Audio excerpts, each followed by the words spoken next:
Dans cette capsule, on va regarder les propriétés de la fonction racine carrée. Donc, au début, on avait vu les propriétés des racines carrées, sauf que là, c'est vraiment les propriétés de la fonction racine carrée. Donc, domaine, image, croissance, décroissance, signe, zéro, ordonnée à l'origine, etc.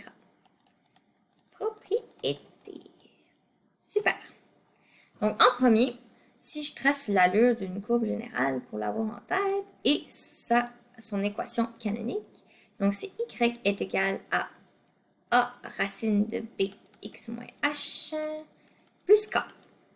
Donc, en premier, son domaine, c'est quoi? Son domaine, en fait, c'est quoi? C'est x. Elle s'étend sur quel x, la fonction? Donc, on peut voir qu'elle s'étend de son sommet jusqu'à l'infini. Mais ça, c'est dans le cas où c'est vers la droite. Et vers la droite, ça, c'est quoi? C'est quand b est positif. Parce que s'il était vers la gauche, en fait, comme ça, b serait négatif. Donc là, on n'aurait pas exactement le même domaine. Donc, on va avoir deux cas de figure. On va avoir le domaine quand b est plus grand que 0, puis quand b est plus petit que 0. Quand b est plus grand que 0, c'est la fonction qui est par là. Donc, son domaine, ça va être du sommet jusqu'à l'infini positif. Et le x du sommet, c'est quoi? C'est h. Donc, ça va être de h à l'infini plus. Et si b est plus petit que 0, ça va être de moins l'infini jusqu'à h. Moins l'infini, les infinis sont toujours exclus, jusqu'à h inclus. Maintenant, l'image, c'est un peu le même principe, mais avec le a cette fois-ci. L'image, en fait, ça va dépendre du a. Parce que ça va dépendre de si la fonction est vers le haut ou vers le bas. Si elle est vers le haut comme ça, le a il est plus grand que 0. Mais si elle est vers le bas, comme ça par exemple, le a il va être plus petit que 0. Donc, dans le cas où est-ce que le a est plus grand que 0, notre image, c'est quoi? C'est les valeurs de y possibles. C'est du sommet jusqu'à l'infini en haut. Donc, le y du sommet, c'est quoi? C'est k. Donc, ça va être de k jusqu'à l'infini plus. Et dans le cas où a est plus petit que 0, le cas en rouge ici, l'image, ça va être les valeurs des y. Donc, ici, ça va être du k jusqu'à moins l'infini. Donc, on fait plus de moins l'infini jusqu'à k, parce qu'on commence toujours de plus petit à plus gros. Donc, de moins l'infini jusqu'à k. Maintenant qu'on sait tout ça, c'est maintenant facile de trouver les coordonnées du sommet. Le sommet, c'est quoi en fait? C'est tout simplement hk, comme dans la fonction valeur absolue. Pour ce qui est maintenant de croissance-décroissance, ici on aime ça, la croissance ou la décroissance ne varie pas au sein d'une même fonction. Donc, soit est toute croissante sur son domaine, ou soit est toute décroissante sur son domaine. Puis ça va dépendre du signe de A et de B. Donc, croissance. Si, mettons, je les dessine, si je peux vous rappeler tantôt qu'est-ce qu'on avait, on avait comme par là, par là, par là, puis par là, nos 4 cas de figure. Ici, c'était A plus grand que 0, B plus grand que 0. La deuxième en dessous, c'était A plus grand, A plus petit que 0. B plus grand que 0. Ici, c'est A plus grand que 0, B plus petit que 0. Et ici, c'était les deux négatifs, donc A plus petit que 0, B plus petit que 0. Dans le cas où c'est croissante, on a lui ici, puis lui ici. Donc, c'est quoi qui est caractéristique de ça? C'est que A et B sont les deux négatifs ou A et B sont les deux positifs. Donc, ça veut dire que A et B sont le même signe. Donc, pour que ce soit croissant, A et B vont être de même signe. Et à l'inverse, pour que ce soit décroissant, A et B vont être de signe contraire. Donc, soit A est positif, B négatif, ou A négatif, B positif. Donc, pour que ce soit décroissant, A et B vont être de signe contraire. Maintenant, on va passer à l'ordonnée à l'origine. L'ordonnée à l'origine, on a deux cas possibles. Soit elle existe, soit elle n'existe pas. Et c'est toujours la valeur de y quand x est égal à 0. Ordonnée à l'origine. Origine. Donc, ça va être f de 0, soit y quand x est égal à 0. Donc, dans le cas, mettons si on essaie d'imaginer un cas où elle n'existe pas, ce serait un cas, dans le fond, où est-ce qu'elle serait soit ici comme ça, soit ici, ici, si je continue de même, ou ici. Puis ça, c'est quoi la caractéristique commune de toutes ces situations? Donc, si on analyse le sens du B, ici B est positif, B est positif, ici B est négatif, B est négatif. Donc, c'est quoi? Quel autre élément qui varie? On pourrait toutes les tester, mais je vais vous dire, je vais vous pister vers la bonne solution. Si on regarde le H, ici le H est positif, le H est positif aussi parce que le H c'est comme la position en X du sommet. Et ici le H est négatif et le H est négatif. Donc qu'est-ce qu'on observe? Même signe, même signe. Et ici, en fait, ils sont tous de même signe, même signe, même signe, même signe, même signe. Donc, c'est ça qu'on remarque, quand B et H sont de même signe, la fonction, elle n'a pas d'ordonnée à l'origine. Donc, pas d'ordonnée à l'origine quand B et H même signe.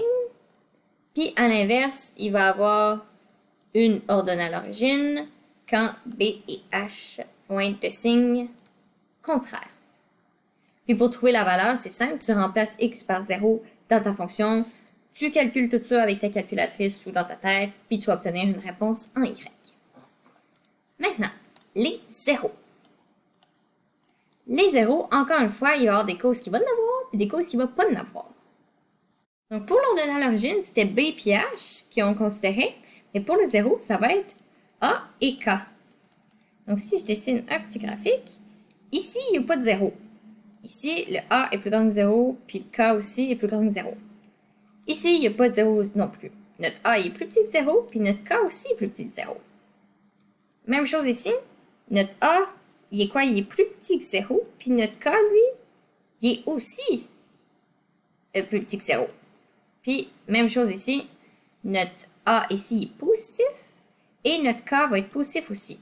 Donc, qu'est-ce qu'on en remarque? Même signe, même signe, même signe, même signe. Donc, si A et K sont de même signe, il n'y a pas de 0. Pas de 0.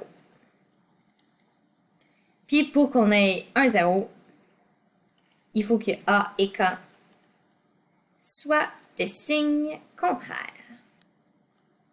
Et ensuite, pour trouver un 0, dans le fond, on met Y est égal à 0, puis on résout. Je vais faire un petit exemple.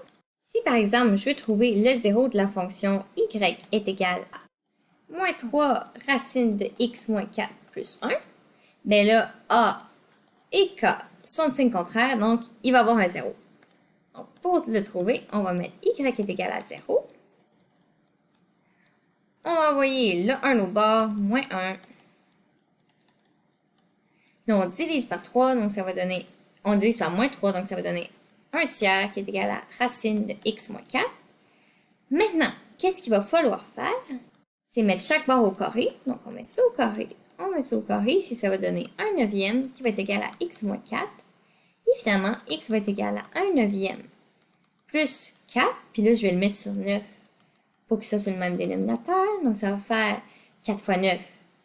Ça donne 36. Donc, 1 plus 36, ça fait 37. 37 sur 9, c'est irréductible. Donc, ça va être notre 0. Donc, ça, c'était le 0 pour la fonction ici. Ensuite, prochaine propriété qu'il faut regarder, c'est le signe. Donc, le signe, en fait, bien sûr, s'il n'y a pas de 0, donc la fonction va être soit toute positive ou toute négative parce qu'elle ne traversera pas l'axe des x. Elle va juste rester tout au-dessus ou tout en dessous. Donc, comme on a vu, si A est plus grand que 0 puis que K est plus grand ou égal à 0, c'est-à-dire ça comme ça ici, le signe, elle va être positive sur son domaine.